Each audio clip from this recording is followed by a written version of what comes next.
Magandang araw sa lahat ng nakikinig sa channel na ito. Ang kwentong ibabahagi ko ay kwentong naikwento rin ng aking lolo noong bata pa ako.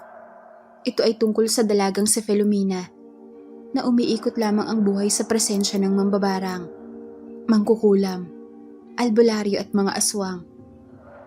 Lumaki si Filomena kasama lamang ang kanyang ina na si Remedios. Wala na siyang ama at ayon sa kanyang ina, ang kanyang ama at ang kanyang kapatid na babae ay pinatay ng mga aswang. Kaya labis ang pagkauhaw ng kanyang ina na makapaghigante. Ang kanyang ina ay isang mambabarang. Kakayahan na minana nito sa kanyang namayapang lola.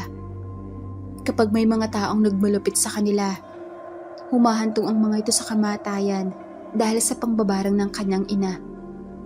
Kahit maging siya ay tinuturuan ito sa ganoong gawain. Isang araw, umuwi ang kanyang ina na dumudugo ang ulo. Labis ang kanyang pag-aalala. Kaya inalalayan niya itong makapasok sa tahanan nila. Anong nangyari, ina? Bakit nagdurugo ang iyong ulo? Si Pasita. Pinagbintangan ako na ako daw ang dahilan kung bakit nagkaroon ng peste sa kanyang palayan. May kakayahan daw akong gawin yon. Kaya ito, hinagisan niya ako ng bato sa ulo. Diyos ko, ina, napakasama naman ang ugali ng alin na yun. Halika po, gagamutan ko ang sugat mo. Sige anak, ngunit pagkatapos nito, lalagyan ko siya ng peste sa kanyang katawan. Nang sa gayon, hindi lang palay niya ang pinipeste kundi maging siya rin. Tulad nga ng sinabi ni Aling Remedios, pagkatapos siyang gamutin ni Filomena, inihanda nito lahat ng gagamitin upang lagyan ng barang ang ginang na naging dahilan ng pagdurugo ng ulo nito. Dahil lumaki si Filomena sa poder ni Remedios, kung ano ang paniniwala nito ay siya ring paniniwala niya. Kaya sa pagkakataong yon, hindi na mamalayan ni Filomena na ang gawaing barang ng kanyang ina ay isa sa masasamang aktibidad. Siya mismo ang naghanda sa lahat ng gagamitin ng kanyang ina upang isagawa ang paghihiganti nito kay Aling Pasita. Sigurado ako, ina, may hirapan siya nito. Papatayin mo ba siya? Papahirapan ko muna siya bago ko siya patayin. Kung sana lang, ina, si Aling Pasita lang ang aswang na pumatay kay ama at sa aking kapatid. Nakakapaghiganti na tayo. Huwag kang mag-alala, Filomena. Darating tayo sa punto na mapanood silang nahihirapan at nagmamakaawa sa atin na huwag nang ituloy ang barang. Ipaparamdam natin sa kanila ang sakit na ating nararamdaman noong pinatay nilang 2 miyembro ng ating pamilya. Huwag kang mag-alala, ina. Kapag ako'y naging kasing galing mo na, ako mismo ang papatay sa kanila. Sige anak, halika. Itong si Pasita. Subukan mo pahirapan gamit ang iyong sariling kakayahan. Tulad ng sinabi ng kanyang ina, siya ang gumawa ng barang na ipapataw kay Aling Pasita. Gumamit sila ng insekto upang ilagay sa loob ng katawan nito. Pinagpuyitan nila mag-ina ang ganoong aktibidad hanggang sa kinabukasan, kumalat ang balitang nagkasakit daw si Aling Pasita. Gumuhit naman ang mapaghiganting ngiti sa mga labi ni Filomena. Natutuwa siya sa balitang tumalab ang barang na ginawa niya. Ibig sabihin, pwede na siyang matawag na mambabarang at malapit na siyang maging kasing galing ng kanyang ina. Sandali muna siyang nagpahinga noon sa pambabarang, kaya naman ang epekto ay humupa rin kay Aling Pasita. Kung baga, pareho silang nagpapahinga. Hanggang sa lumabas siya at nakikibalita. Narinig niya ang usapan tungkol sa kanyang ina at isang babae pa ang lumapit sa kanya upang alipustahin siya. Ang pangalan nito ay si Melissa. Kaya ka ba nandito, Filomena? Para malaman ang resulta ng pambabarang ng iyong ina kay Aling Pasita? Mag-iingat ka sa iyong mga pinagsasasabi, Melissa. Wala kang patunay na isang mambabarang ang aking ina. Kung ganon, kung hindi ang iyong ina, sino? Ikaw ba, Filomena? Kung para sa'yo, ako ang gumawa ng barang, sige, Ipakita mong patunay, Melissa. Kapag ikaw ay nagkamali, magtutuos tayo. Isa sa natutunan na Filomena noon ay ang magsinungaling at magtago ng katotohanan. Natuto siya kung paano lusutan ang mga kasalanang nagawa sa kalmadong paraan. Kaya naman umalis si Melissa sa harapan niya na sinamaan siya ng tingin. Nagpasya na lang na umuwi sa kanilang bahay na matatagpuan sa liblib na lugar upang ituloy na naman ang pambabarang. Ngunit isang batang engkanto ang humarang sa kanyang daraanan. Ikaw na naman? Ano na naman ang kailangan mo sa akin? Pipigilan mo na naman ba ako sa pambabarang? Dahil masama ang ginagawa, hindi ang pambabarang gawa ang para si Filomena. Ang nararapat mong gawin ay lumaban sa mga ito at manggagamot ng tao. Katulad nga ng sabi ko, ikaw ang alas ng lahat. Ilang beses mo nang sinabi sa akin ako ang alas ng lahat. Pero hindi mo naman pinapaliwanag kung tungkol saan ang pagiging alas ko. Kaya labis na akong hindi maniniwala sa'yo. Umalis ka na lang sa daraanan ko, bata. At bumalik ka na lang sa kung saan ka nanggaling. Huwag mo nang gawin pang komplikado ang sitwasyon. Isang malakas na albularyo na makakalaban mo kapag hindi mo ito titigilan. Isang malakas na albularyo? Kung ganoon, hihintayin ko siya nang masubok ang kakayahan ko sa kanya. Ipapakita ko sa albularyo na yon na hindi niya ako kaya. At isa pa, ang pambabarang ko ay may malalim na dahilan. Si Aling Pasita, sinaktan niyang nanay ko. Nagiganti lang ako. Sobrang hirap kumbinsihin noon si Filomena. Palibhasa isang tao lang ang pinaniniwalaan niya at yun ay ang kanyang ina. Malungkot na napabuntong hininga na lamang ang batang engkanto at minabuti na lamang na maglaho. Lagi ito nagpapakita sa kanya simula nang humantong siya sa edad na 18. Tila ba'y pagkatapos ng kaarawan niyang yon, marami ang kababalaghan ang nangyayari sa kanya. Pagbalik niya naman sa kanilang tahanan, muli niyang ipinagpatuloy ang pambabarang. At habang pinaglalaroan niya ang manikang hawak niya, nilapitan naman siya ng kanyang ina at sinabihan, "Tapusin mo na si Pasita, anak, bago pa dumating ang albularyo." "Darating ang albularyo, ina?" "Oo, anak, at malakas siya. Natalo niya ako noon, at ayaw kong pati ikaw matatalo niya. Kaya sige na, patayin mo na si Pasita." "Gusto ko siyang makaharap, ina." "Huwag na yun, anak. Hindi ka pa handa. Haharapin natin ang albularyo na yun sa tamang panahon, kung kailan handang-handa ka na." Dahil sa kagustuhan ng kanyang ina, tinapos niya ang barang. At sigurado siya sa pagkakataong yon, patay na si Aling Pasita. Pagsapit ng hapon, muli siyang lumabas at naglakad-lakad na naman sa baryo. Nakita niya ang mga nagkukumpulang tao sa bahay ni Aling Pasita. At tumatangis pa ang iba. Ibig sabihin kumpirmado, napatay na nga ang mayabang na ginang. Ngunit namataan niyang mayroong mama na lumabas mula sa naturang bahay. Malungkot ang mukha nitong bumuntong hininga. Habang tinititigan niya ang mama na yon, napansin niya ang tali nito sa ulo at tungkod na hawak. Kahit hindi naman pila'y uugod-ugod maglakad, may kutob siyang isang albularyo ang lalaking yon na nag-udyok sa kanya upang lapitan ito. "Magandang araw po." "Magandang araw, Ineng. Ikaw ba'y taga rito?" "Opo, at kayo po? Ngayon ko lang kayo nakita rito." Ngumiti ang mama, nakatingin sa kanya, taas baba.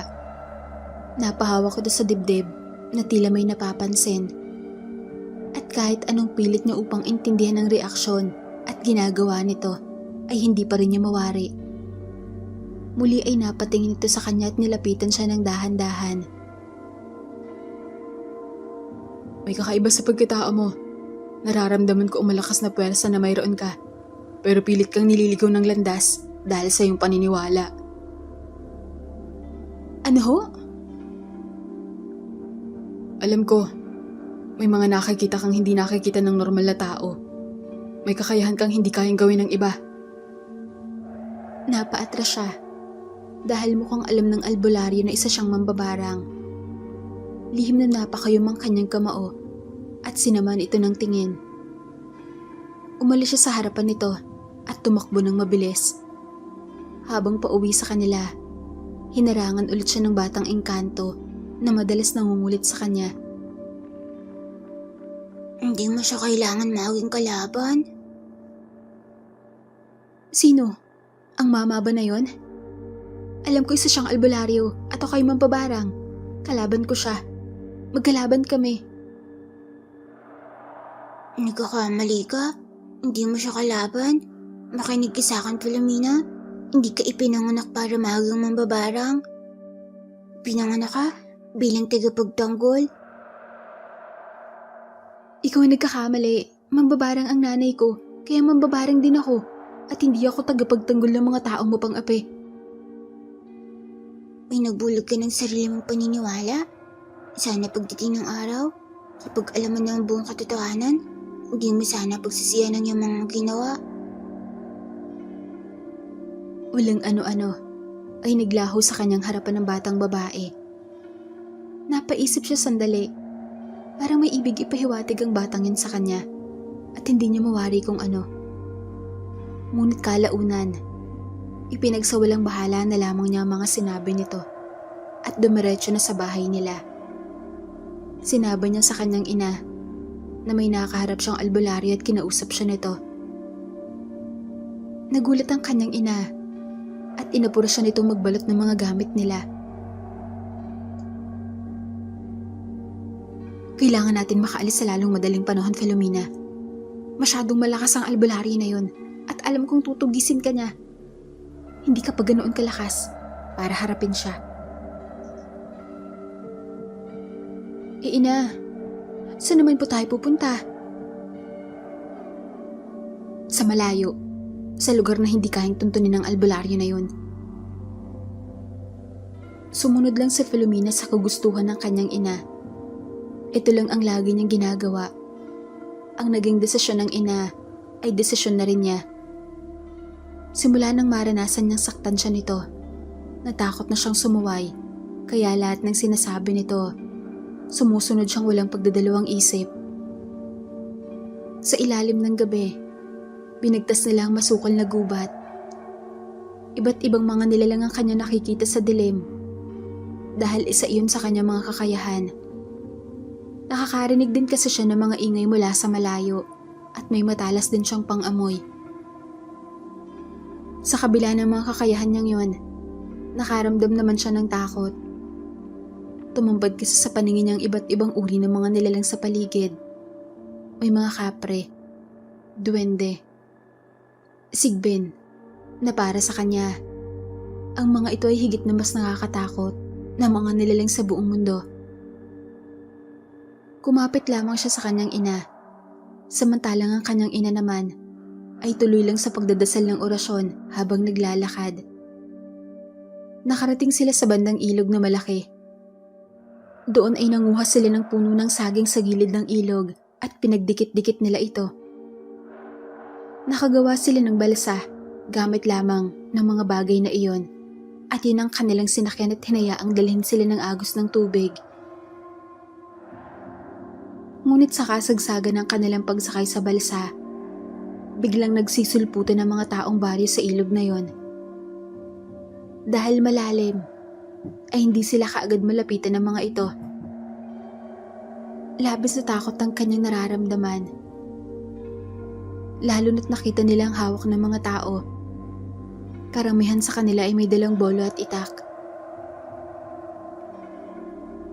Bilisan nating ina. Gamitin mo ang sudsud, anak, para makarating tayo kaagad sa may mabilis na agos ng tubig. Yun nga ang kanilang ginawa at hindi rin kaagad makalapit ang mga tao dahil sa lalim ng tubig. Gumawa pa nga ng balsa ang iba para mahabol sila. Ngunit dahil malayo na sila, kalaunan ay sumuko na rin ang mga ito. Dinala sila ng tubig sa malayong lugar. Konti lang ang pamamahay roon at sa lugar na yon ay talagang hindi sila kilala. Malayo na rin kasi yun sa lugar kung saan sila nanggaling. Bumaba silang muli sa balsa na yon, dala ang kanilang mga gamit at naglakbay. Umakyat sila sa bundok hanggang narating nila ang tuktok. Mula sa kanilang kinaroroonan, makakita nila ang mga kabahayan at watak-watak lamang. Tila masarap manirahan dito, ina. Oo, pero magtatayo tayo ng bahay sa may maraming puno upang masigurong hindi ka matatamaan ng buwan. Ayon sa kanyang ina, sila naman babarang ay hindi dapat natatamaan ng liwanag ng buwan, lalo na sa araw ng kabilugan dahil malaking posibilidad na mawawala ang kanilang mga kakayahan sa pambabarang. Kaya hindi na siya nagtataka kung nais nitong gumawa sila ng bahay sa lokasyon kung saan hindi natatamaan ng sikat ng buwan. Dahil silang dalawa lamang ang magkasamang namumuhay, wala na silang masasandalan na iba pa. Kaya naman ang paggawa ng bahay ay sariling sikap lang din nila. Sinimulan nila ito kinabukasan at pinagtulungan nila mag-inang kumuha ng mga kahoy na gagawin nilang haligi. Gamit ang bolo, 4 na kahoy ang kanilang pinutol. 4 na butas din ang kanilang hinukay hanggang sa naitukod nila ang 4 na haligi ng kanilang magiging bahay. Mas masarap dito, ina. Mas malamig ang simoy ng hangin. At dito wala mga api sa atin dahil hindi tayo kilala dito. Sana nga, ina, mababait ang mga tao nakatira rito nang may maging kaibigan naman tayo. Sana nga, dahil kapag may kumanti na naman sa atin dito, mananagot sila sa atin. Yun lang naman ang napakasimpleng rason ng ina ni Filomena. Basta may mga taong nang mamaliit sa kanila, ininsulto sila o sinaktan, doon sila atake gamit ang barang. Ngunit mabait naman sila sa mga taong mabait din sa kanila. Katulad na lamang ng mga taong dumadaan sa kinaroroonan nila. At may dala ang mga ito na usa, bayawak at ang mayroon pang malaking sawa. Magandang araw.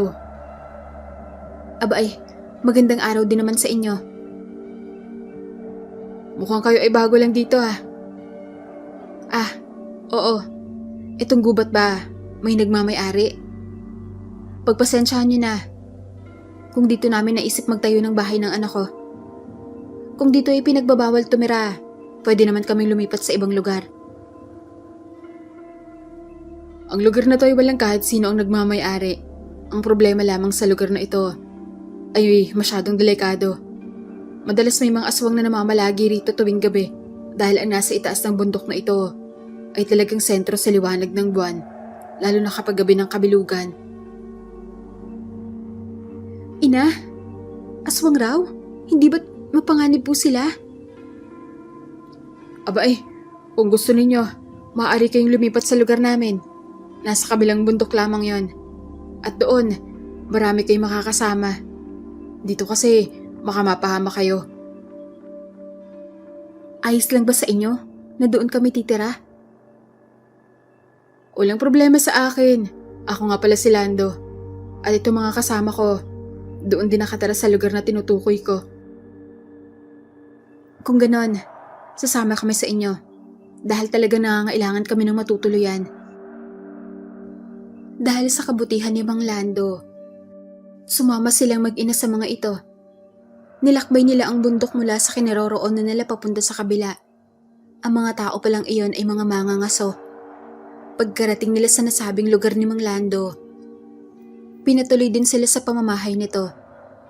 Doon ay nakita nila mga bakod na gawa sa pinatulis na kawayan. Pinagmasdan nito ni Filomena at tila ba ay may sariling buhay ang pakiramdam niya nang maramdaman ng takot sa mga kawayan na yon. Pinakilala naman sila ni Mang Lando sa asawa at anak nito na si Adelina ang asawa at si Rosario naman ang anak. Kung ganoon, Remedios, mabuti na lang pala. Nakita kayo ng aking asawa sa lugar na yon. Ang mabuti na lang, Hindi kayo inatake ng aswang. Nang mamalagi kayo ng isang gabi roon.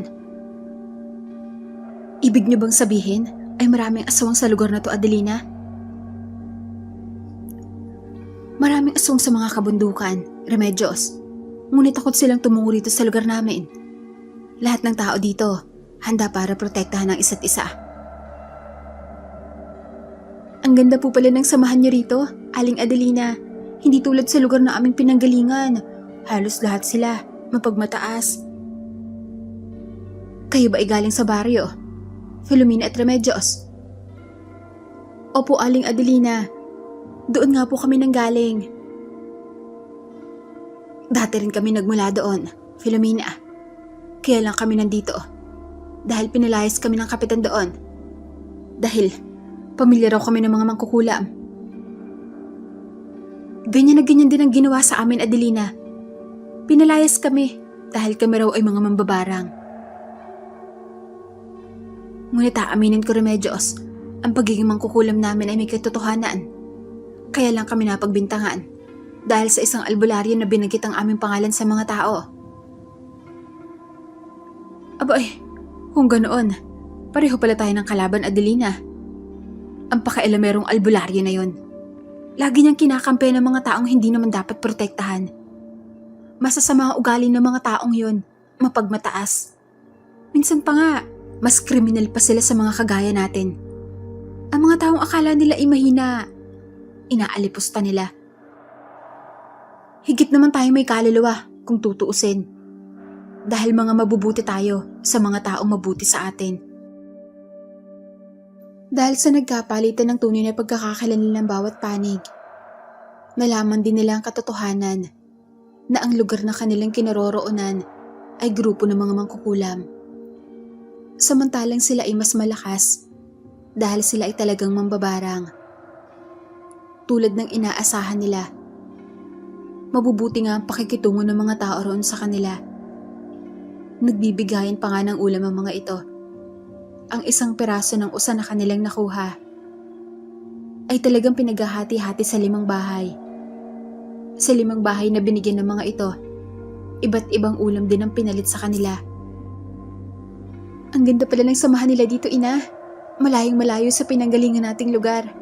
Siguro kung lahat ng tao, katulad nila, baka sobrang payapa ang ating bansanay, no? Oo nga, anak. Pagkakaingatan natin ang mga ganitong uri ng mga tao. Higit pa doon, hindi sila naiiba sa atin. Makukulam din sila. Wala yung pinagkaiba sa ating mga mambabarang.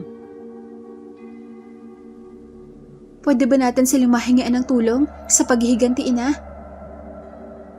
Tama ka. Katulad natin, kalaban din nila ang mga aswang. Ngunit bago ang paghahanda upang makapaghiganti sa mga aswang, inasikaso muna nila ang kanilang tirahan. Ang lahat ng mga kalalakihan sa lugar na yon ay tinulungan sila makapagtayo ng sarili nilang bahay. Naging mas maganda pa ang samahan ng lahat, lalo na't mayroon pa siyang naging kaibigang bata at yun ay ang anak na Adelina at Lando, si Rosario. Ate Filomena, tikman mo. Baboy ito nila Mang Kardeng. Kinatay nila, tapos ginawang inihaw ni Ina ang binigay sa amin. May asin ba yan, Rosario? Wala po. Sinadya ni Ina na wag itong lagyan ng asin kasi ang sabi ni Aling Remedios ayaw maraw sa maalat. Kaya ito, niluto lang ng ina ko na walang pinahid na kahit na ano. Naku, nakakahiya naman sa iyong ina, Rosario. Talagang inalam pa ng iyong inang klase ng pagkain para sa akin? Marami ka rin hindi kinakain, ate. Ayaw mo rin daw sa bawang. Isiwang ka ba, Ate Filomena? Ha? Hindi Isa akong mambabarang at hindi ako aswang, Rosario. Ayaw ko lang talaga sa bawang at asin. Maanghang kasi ang bawang, tapos ang asin, sobrang alat. Hindi ko rin naman kayang kumain ng bawang, Ate Filomena. Mabaho nga eh. Sa loob ng 2 araw, pahinga, trabaho. Pahinga, trabaho ang ginagawa ng mga kasama nila sa paggawa ng bahay hanggang sa natapos na ito. Tuwang-tuwa ang mag-ina sa bagong bahay nila na gawa sa kugon, kawayan at kahoy. Gumawa pa sila ng piging upang ipagdiwang sila bilang bagong kapitbahay. Naging masaya ang araw na yun para sa kanila. Labis naman ang tuwa na nararamdaman nila mag-ina noon.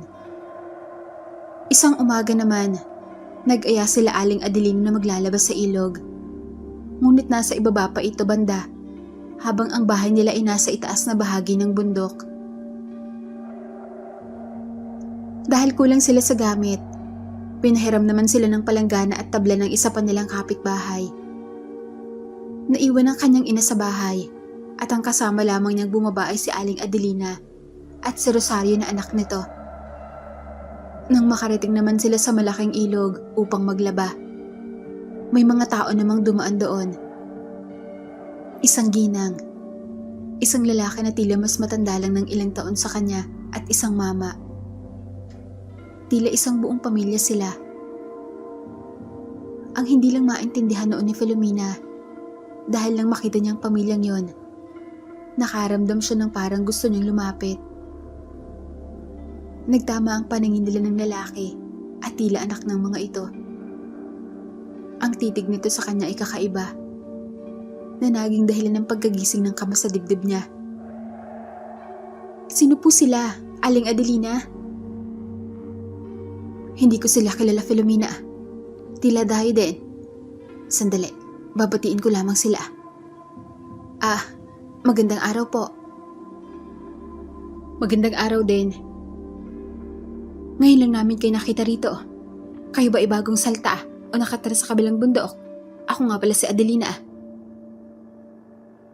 Ako naman si Guadalupe at nakatira kami sa kabilang bundok. Dumaan lang kami rito dahil nagbabaka sakali na malapit lang. Galing kasi kami sa kasunod na bundok nitong kinaroroonan nyo. Ganoon po ba? Siya nga pala, itong aking mga kasama. Itong batang babae ay ako, si Rosario. At itong dalaga naman ay kaibigan namin, si Filomena. Bagong salta lang sila rito. Nanggaling sila sa baryo. Kaya ang buong akala ko nanggaling rin kayo sa lugar na yon at naghahanap ng matitirhan katulad nila. Lumipat ang paningin ng ginang sa kanya. Kumunot noo ito habang pinagmamasdan siya.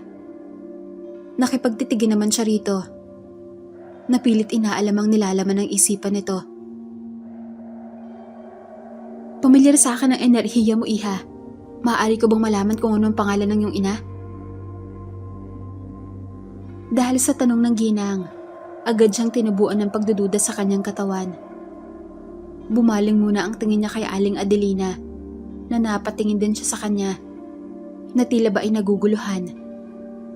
Kalmado lamang ang kanyang tindig, at nagpa siyang bumuntong hinanga saka nagsinungaling.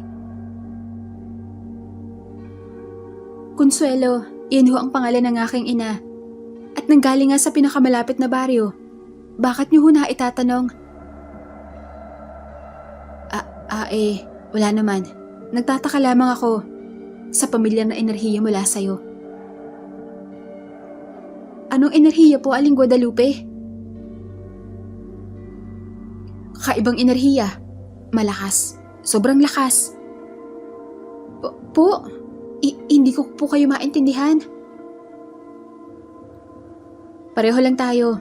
Wala akong maintindihan. Sapagkat ramdam kita at malinaw sa akin ang ganoong pakiramdam. O siya kami hahayo na. Natuwa akong makakilala kayo. Lalo ka na. Filomena. Umalis sa harap namin ang ginang na yon. At bago pa tuluyang umalis ang dalawang lalaki na kasama nito, tumingin muna ang mga ito sa kanya. Lalo na ang lalaki, na tila ba'y iba ang titig sa kanya. Sinundan nila ng tingin ng mga taong yun na parehong nagtataka. Nang makalayo na ang mga ito, ay nagsalita si Rosario. Tila nakuha ang atensyon mo ng gwapong binata, Ate Filomena. Paano kaya kung naiibigan ka niya? Ano ka ba, Rosario? Saan mo na naman napulot ang ganyang ideya? Kibata-bata mo pa. Marunong ka na sa pag-ibig na yan. Naman? Nakuha ko lamang yung kina Ate Madeline. May lihim na pagtingin kasi siya kay Kuya Leonardo. Ikaw, Rosario, tigil-tigilan mo yan, ha? Hayaan mo na si Ate Madeline at Kuya Leonardo mo. Buhay nila yon. Hindi ka pwedeng makisali dahil bata ka pa. At saka, Rosario, ang ganoong tingin ng lalaki ay hindi naman pag-ibig ang ibig sabihin nun. Kung ganun, ano pong ibig sabihin ng kanyang mga tingin? Kakaiba, hindi ko mawari. Para bang matagal na niya akong kilala? At parang alam niya ang buong pangyayari sa buhay ko. Nakikita ko sa mga mata niya, Rosario. Naging palaisipan kay Filomena ang pagkikita nila ng mga taong yon. Ang nararamdaman niya nang makita niya ang mga ito ay walang pinagkaiba sa nararamdaman niya noong nakita niya ang albularyo. Pinagpatuloy nila ang kanilang paglalaba. Pagkatapos naman umuwi sila sa kanilang mga tahanan. At habang nagsasampay, naikwento niya sa kanyang ina ang tungkol sa ginang na si Guadalupe at sa mga kasama nito. Ano ka mo? Guadalupe? Si Guadalupe ang nakita mo? Kilala mo ba siya, ina? Nanahimik ang kanyang ina na tila bibiglang nababahala.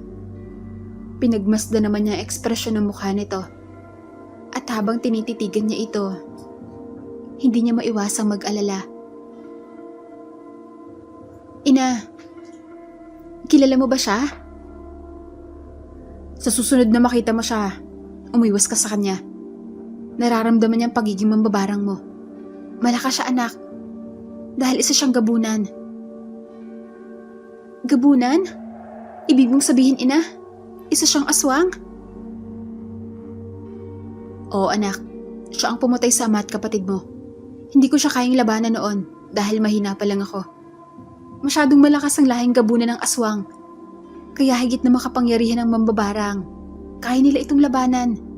Kailangan natin ng malakas na puwersa. Dahil sa sinabi ng kanyang ina, hinayaan naman niya ang sarili niyang mahulog sa malalim na pag-iisip. Nakita niya yung aswang na pumatay sa kanyang ama at kapatid. Ang ibig sabihin, pwede na siya magsimula sa kanyang paghihiganti. Ngunit kinagabihan sa kalagitnaan ng gabi, habang natutulog ang lahat. Ang pamilyar na presensya ay papalapit na naging dahilan ng kanyang pagising. Habang nararamdaman niya ang presensya na yon, gusto niyang lumabas at yun nga ang kanyang ginagawa. Tila ba idala ng mga presensya na yon ang isang bagay na kailangan niya. Ngunit nang malapit na siya sa pintuan, biglang nagpakita sa kanya ang bata. Huwag, Filomena, pigilan mo ang sarili. Meron akong gustong makuha sa labas. Wala kang gustong makuha sa labas, Filomena. Bahagi ng pagkatao na kailangan mong pigilan kapag pinagbigyan mong hinahanap ng katawan. Babanig ka sa kasamaan. Hindi niya maintindihan ang sinasabi ng batang engkanto. Ngunit mas hindi niya maintindihan ang kanyang nararamdaman. May tumatawag sa kanya mula sa labas. Ngunit iyon ay hindi tinig ng isang tao. Bagkus, wala siyang naririnig. Enerhiya lang ang nararamdaman niyang gustong-gusto niyang makamit hanggang kusang humakbang na ang kanyang mga paa. Teka, ano nangyayari? Bakit tila may humahatak sa akin na enerhiya mula sa labas? Pigilan mo, Filomena. Hindi mo pwedeng tanggapin ang kapalaran na yan. Tawagin mo yung ina. Oo, tatawagin ko ang aking ina. Ina? Tulungan mo ako, ina. Gumising ka po. Hindi ko mapigilan ang aking sarili. Ang kanyang kamay ay kusang gumagalaw. Bubuksan ito ang pintuan. Bukod sa enerhiya na kanyang nararamdaman na humahatak sa kanya, unti-unti na ring naging mainit ang kanyang pakiramdam. Paulit-ulit nang tinatawag ang kanyang ina. Ngunit wala itong anumang tugon. Paulit-ulit din nakikiusap ang batang engkanto na pigilan niya ang kanyang sarili. At ginagawa naman niya pero hindi niya kaya. Bakit hindi mo ko tulungan? Pigilan mo ko. Wala akong kakayahang gawin yan sapagkat bahagi ng iyong pagkatao. Anong pagkatao? Ang pagiging mambabarang ko ba? Kung ganon, kung bahagi ito ng pagiging mambabarang ko, hindi ko to pipigilan. Dahil sa sinabi niya, mabilis siyang lumabas na hindi pa nakakapagsalita ang batang engkanto. Sumigaw lang ito sa kanya. Nahuwag, ngunit huli na. Nakalabas na siya sa kanilang tahanan. At sinalo ng katawan ng liwanag ng buwan. Nagulat siya nang tila maramdamang sinusunog ng liwanag ang kanyang katawan. Sumigaw siya ng malakas at hindi nagtagal. Natumba siya sa bakuran ng sobrang hina. Napatingin siya sa bata na nakatitig lang sa kanya. At siya naman ay nagtataka kung para saan ba ang ganoong pakiramdam. Ano nangyari? Tinanggap mo ang isa mong pagkakakilanlan? Ano? Anong pagkakakilanlan? Ngunit imbes na sagutin siya nito, naglaho ito na parang nagtatampo sa kanya. Tinawag niya ito ng paulit-ulit, ngunit hindi na ito nagpakita pa. Hanggang sa nagpa siya na lamang siyang tumayo at tumingin sa paligid. Iba't ibang klaseng mahalimuyak na amoy na parang pagkain ng kanyang naaamoy. Bukod doon, kakaibang lakas naman ang kanyang nararamdaman na para bang may mga bagay na nakikita niya. Bakod, bubungan ng bahay. Pakiramdam niya, kaya niyang talunin ang lahat ng yon. Kaya niyang baklasin ang mga pintuan at natutukso siyang gawin yon. Anong klaseng pakiramdam to? Bakit parang nagugutom ako? Dahil sa hilab ng tiyan, pumasok siya sa loob ng bahay at naghanap ng makakain. May nakita siyang inihaw na baboy at yun ang kanyang kinain. Ngunit kahit naubos na yon, ang pakiramdam na igutom pa rin siya. Isang masarap na pagkain ng kanyang naaamoy at nanggagalingin sa kwarto ng kanyang ina. Nagtataka naman siya. Napapatanong sa kanyang sarili kung anong pagkain ba ang tinago ng kanyang ina sa kwarto nito at bakit kailangan magtago ng pagkain. Iniisip niya, pinagtataguan siya ng pagkain ng kanyang ina.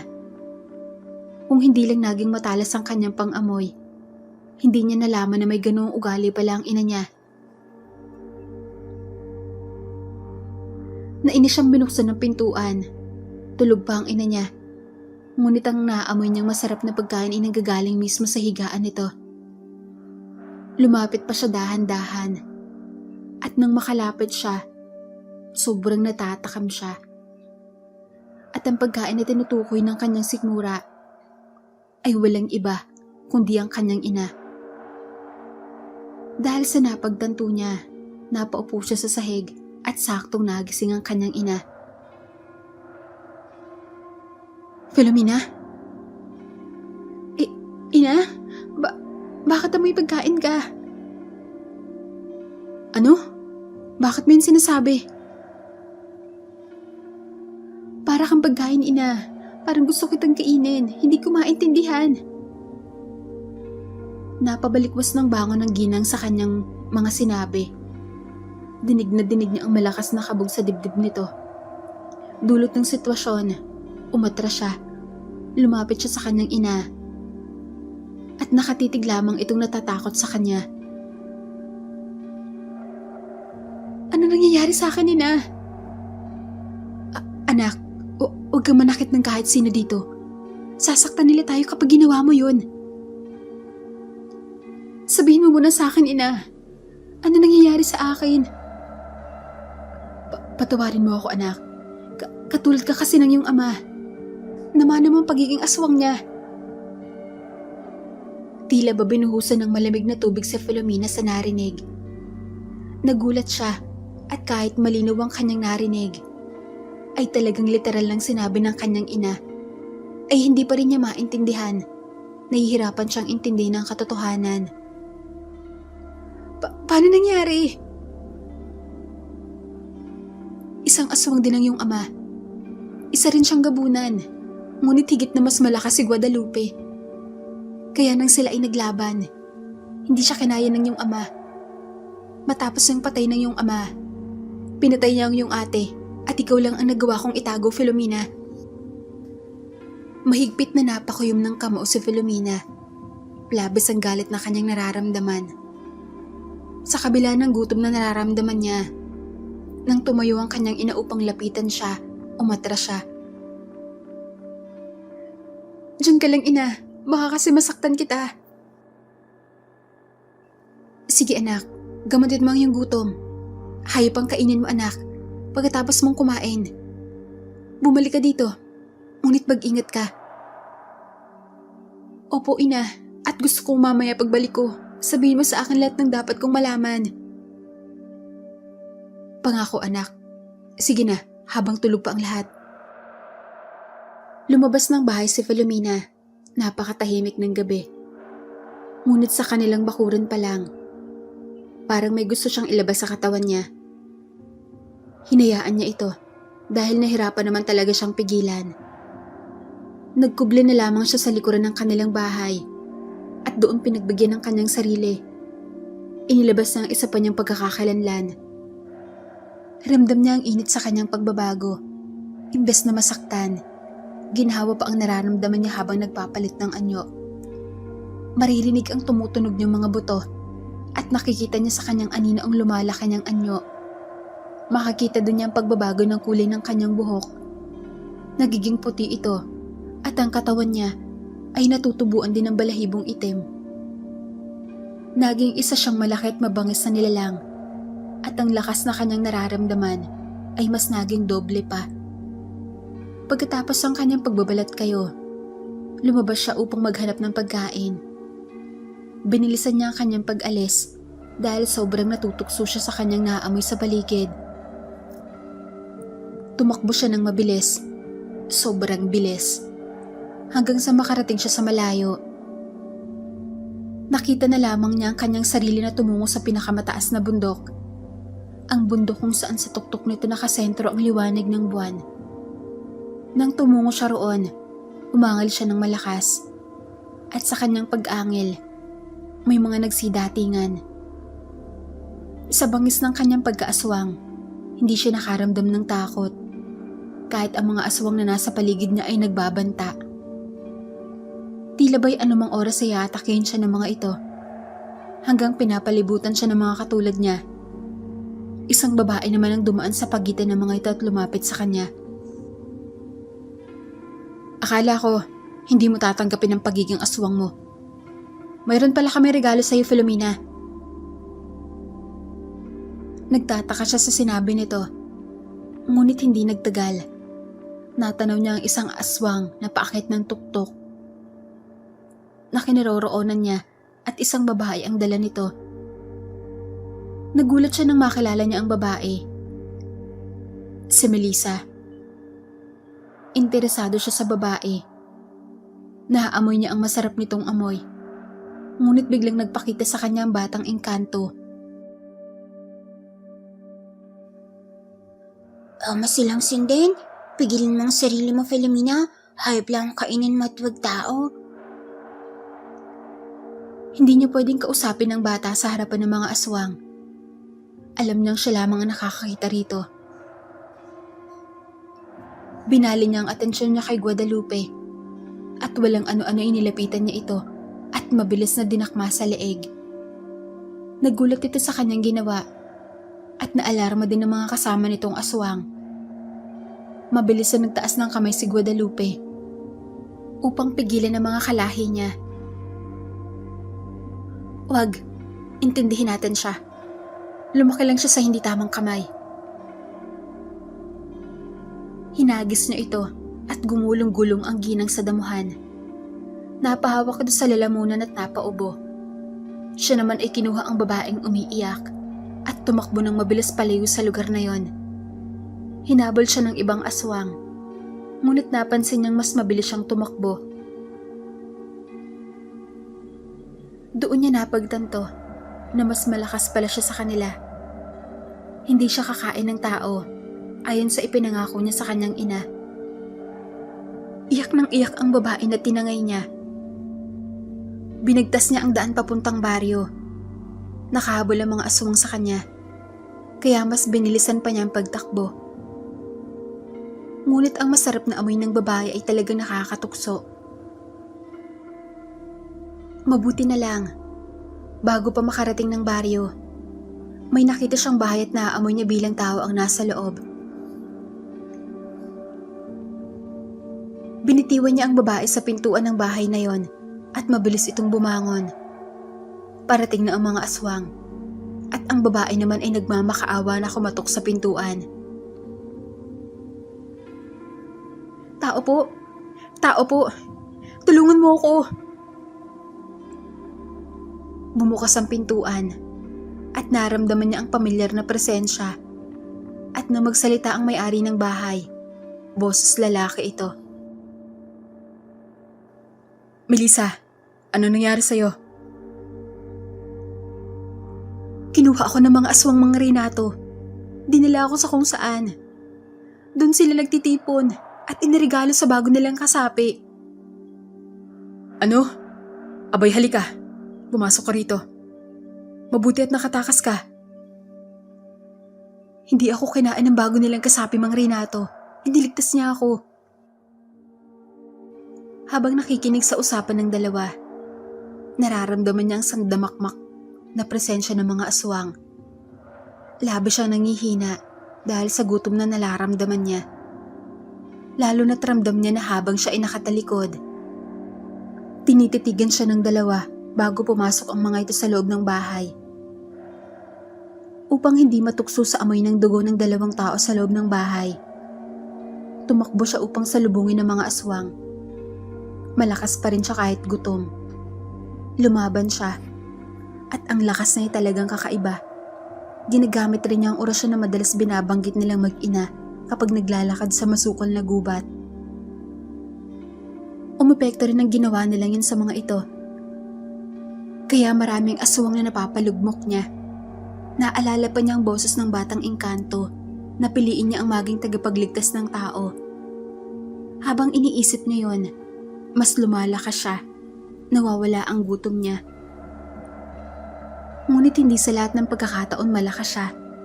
Dahil ang isang aswang na kinalaban niya, biglang hinampas siya ng masarap na pagkain sa mukha. Isang patay na sanggol na tila galing pa sa sinapupunan ng isang buntis. Nang hina siya ng husto at natutukso sa pagkain na yon, kinukumbinsi pa siya ng mga aswang at nagpalit ng anyo naman ang isa sa kanyang harapan. Kung ayaw mong pumatay ng tao, heto, kami na ang gumawa na hindi mo nakikita kung sino ang pinatay. Hindi mo na malalaman kung kanino ang sanggol na ito. Ang tanging gagawin mo lamang ay kainin ito. Kaya ano pang hinihintay mo? Matapang siya nagpalit ng anyo sa harapan nito.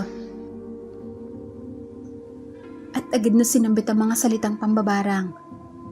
Napahina niya ang aswang sa harapan niya, pero lumalaban ito. Hanggang sa siya naman na nangihina. Hayop ang Remedios na yun? Tinuruan kanya ng orasyon laban sa amin? Malamang, dahil nanay ko siya, tuturuan niya talaga ako upang puksain kayo.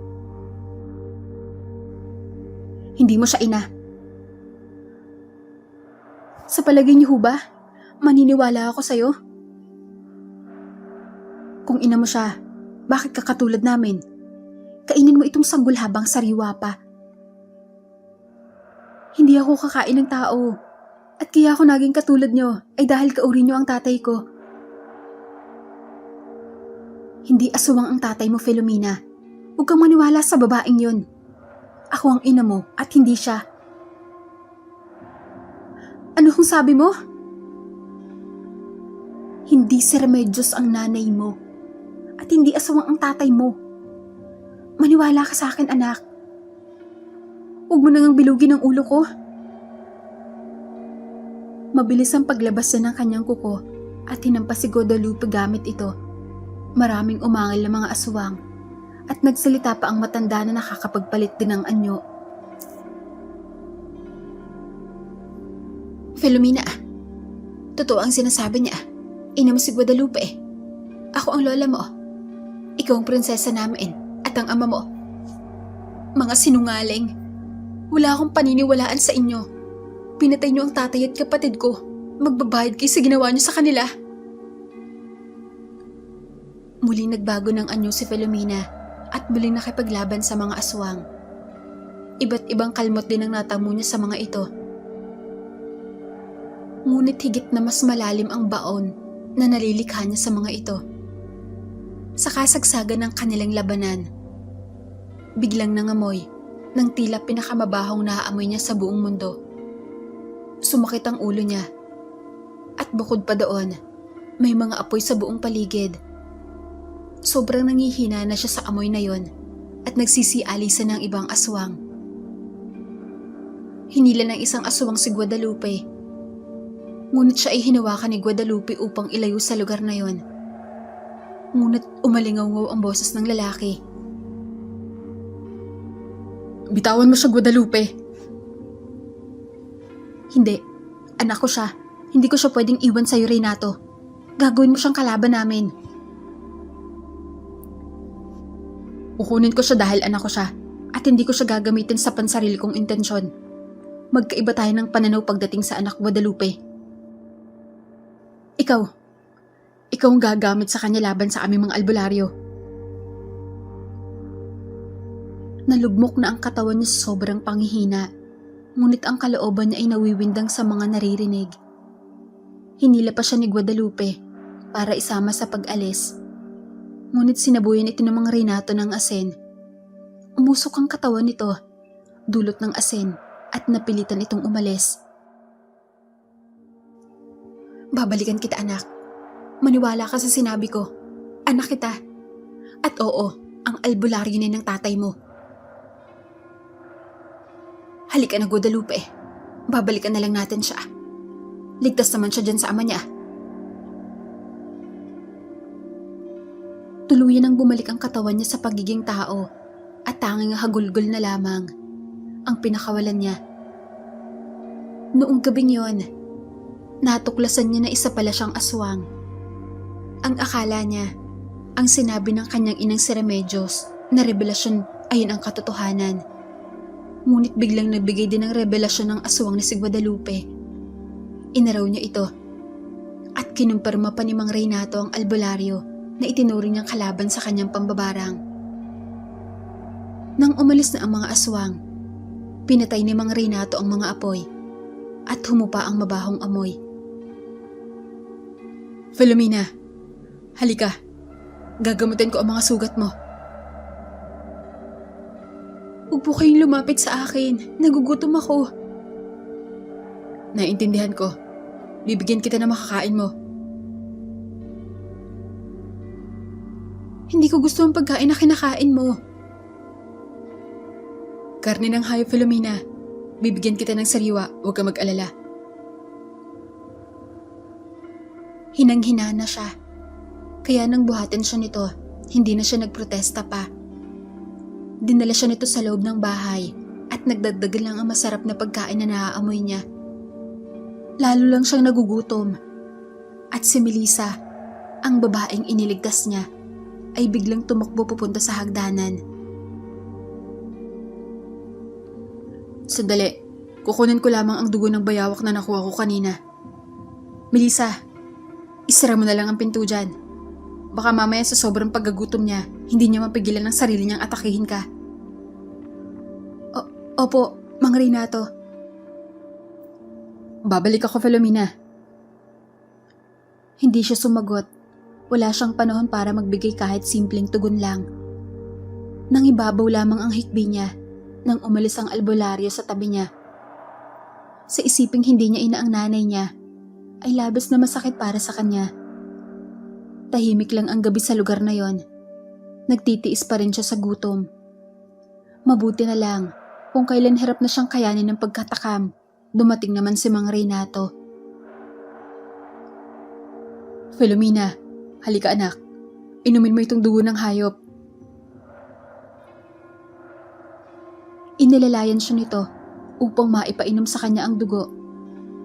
Tinanggap niya ito, lalo na't alam niyang dugo lang yun ng hayop. Dahil yun ang kauna-unahang dugo na natikman niya, masarap yun para sa kanya. Binigyan din siya nito ng sariwang karne hanggang sa nabusog na siya. Masyadong marami ang mga sugat mo, ngunit hindi ka nila pinaruhan. Totoo po bang sinasabi nila? Hindi ako anak ng aking ina? At ang tunay kong ina ay ang aswang na yon at ikaw ang aking ama?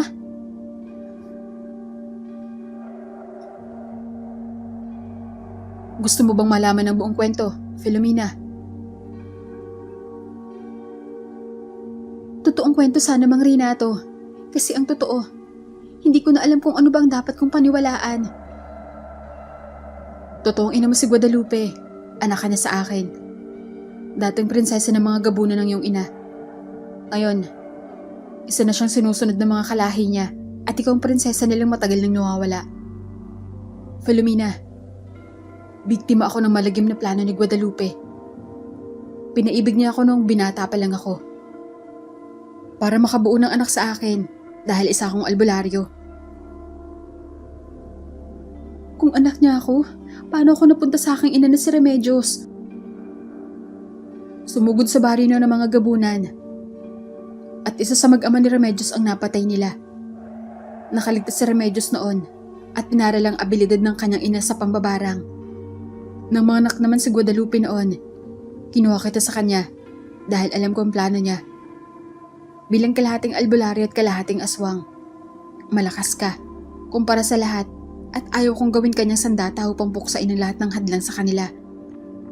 Ngunit pagkalipas, ang ilang araw na ikaw ay nasa poder ko, bigla kang nawala. Nagbintangan kami ni Guadalupe noon dahil pareho kaming walang ideya kung nasaan ka. Hanggang sa nakita kitang muli, doon sa baryo kung saan ikaw ay sala rin sa pagkamatay ng isang ginang dahil sa barang.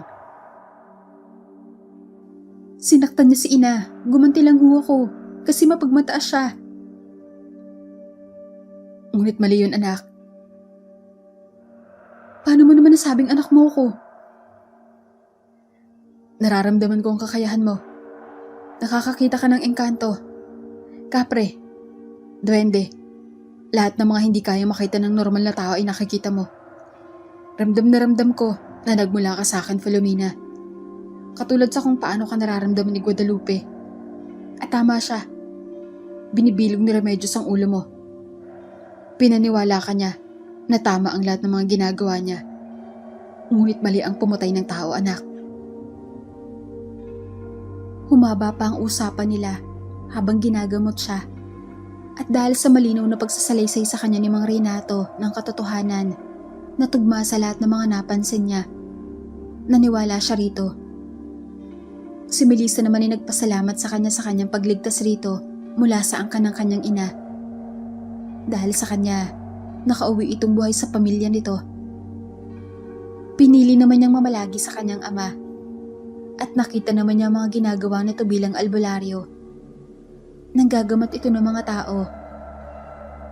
At nakikita naman niya ang saya sa mukha ng kanyang ama kapag may natutulungan ito. Dahil doon, natuto na rin siya sa mga ginagawa nito. Ang pagtulong sa mga tao ang lagi nilang ginagawa. Iba sa nakasanayan niya noon kasama ang kanyang ina. Ngunit sa kabila ng masayang pagtulong niya sa paggagamot ng kanyang ama, inilala naman niya ang kalagayan ng kanyang ina na si Remedios. Dahil doon inaisipan niyang dalawin naman ito. Nagpaalam siya sa kanyang ama. Ngunit nagdalawang isip ito sa una. Ngunit dahil namilit siya, pumayag na lang ito. Masaya naman siyang bumalik sa lugar kung saan nakatira ang kanyang ina na si Remedios.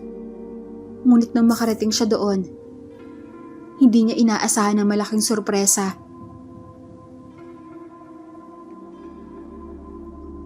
Sunugin ang aswang. Isa siyang salot sa ating pamumuhay. Sunugin siya.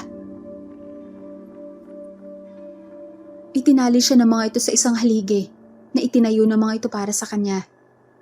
At ang nangunguna upang saktan siya ay walang iba kundi ang kanyang inang minahal na si Remedios. Ina, bakit mo pa ito ginagawa sa akin? Akala ko ba tayo lang ang magkakampi. Magkakampi? Ang pagguha ko sa'yo ay isang pagiganti lamang. Hindi kita anak. Isa kang aswang. Prinsesa ng mga gabunan. Anak ka ni Guadalupe na pumatay sa mag-ama ko. At nais ko sanang ikaw mismo ang papatay sa kanya para mas masakit. Ngunit hindi nangyari dahil hindi mo ginawa ang gusto ko. Kaya imbes na bibigyan kita ng pagkakataong mabuhay, wag na lang. At ikaw na lang ang huli kong paraan upang bagyan ng matinding paghihinagpis si Guadalupe. Sunugin siya, mga kasama. Sinindihan ng mga taong naroon ang nasa bandang paanan niya, kung saan naroon ang mga inipong kahoy at binuhusan ng gaas. Lumagablab ang apoy, at kung mayroon mang naaawa sa kanya, iyon ay si Rosario at Adelina, ngunit wala ring magagawa ang mga ito. Sumigaw siya ng malakas nang maramdaman niya ang init, at nang malapit na siyang lamunin ng apoy, may biglang tumalon palapit sa kanya. Nagulat siya nang makita ang totoo niyang ina. At maraming mga kalahi niya ang sumugod kahit umaga. Mahina ang mga lahing aswang sa umaga. Ngunit para sa kanya, sumugod ang mga ito. Filomena anak? Ina, bakit ka nandito? Masusunog ka dito. Ililigtas kita anak ko. Habang kinakalagan siya ng tali nito, kinakain naman ng apoy ang likuran nito at tiniis lamang nito ang sakit. Iyak siya ng iyak habang napapatanong sa sarili niya na bakit man lang hindi niya nakita ang pagmamahal ng kanyang ina. Sumisigaw siya ng malakas sa sobrang pag-aalala. Lalo na't may tumusok ng matulis na kawayan mula sa likuran nito, tagos sa sikmura. Ina! Huwag kang mamamatay, ina. Hindi pa kita nakakasama. Kalag na ang tali sa'yo, anak. Umalis ka na. Sige na. Hindi kita iiwan, ina. Mabuhay ka, anak. Nakikiusap ako sa'yo. Buhayin mo ang sarili mo. Sige na. Filomena, anak. Ama, si ina. Iligtas natin siya. Umalis ka na, Filomena. Renato, kunin mo siya. Iligtas mo ang anak natin. Tinulak siya ng nanay niya na para bang yun na lang ang natitirang lakas na magagamit nito. Tumilapon siya, malayo mula sa mga apoy at mabilis siyang nilapitan ng kanyang ama. Kitang-kita naman niyang nakangiti niyang ina na nilalamon ng apoy. Sobrang sakit nun para kay Filomena. Ngunit tila tinanggap na lang ng kanyang ina ang ganoong parusa. Hindi niya namalayan na habang siya ay naghihinagpis, may mga kasama pala ang kanyang ama na mga albularyo na naging dahilan ng pagtakas ng mga mangkukulam. Maraming kalahi ng kanyang ina ang nawalan ng buhay. Mas malakas sa mga mangkukulam at mambabarang dahil umaga. Kaya mabilis na nagapi ang mga aswang. Ngunit siya, dahil nasaksihan niya ang pagkamatay ng kanyang ina, nagdulot yun ng galit sa kanyang puso. Kaya naman nang maiuwi siya ng kanyang ama at tuluyan ng gumaling, umalis siya ulit at hinarap ang mga mangkukulam. Naramdaman pa niya ang barang ni Remedios.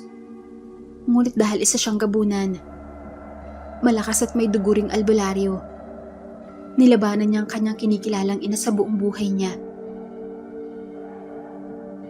Gagamitin ko sa'yo kung anumang itinuro mo sa akin. Mas malakas ako, Remedios. Kinakalaban mo ang isang babaeng natutong mambarang dahil sa'yo na may dugong albularyo at sanggabunan. Nagkamali ka ng paghubog sa akin sa hindi makatuwirang paraan. Naglaban sila ni Remedios ng barang. Nakakaramdam siya ng epekto ng barang nito. Nangihina siya. Ngunit sinasamahan niya ito ng katatagan at kakayahan ng isang albularyo.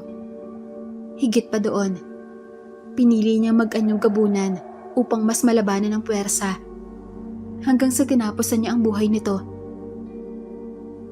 Matapos niyang gawin yon, tinuntun niya ito kung saan man nagtatago. At nakita nga niyang walang buhay ito sa bagong bahay na itinayo ng mga kasama nito. Kasama sina Adelina, Rosario at Mang Lando.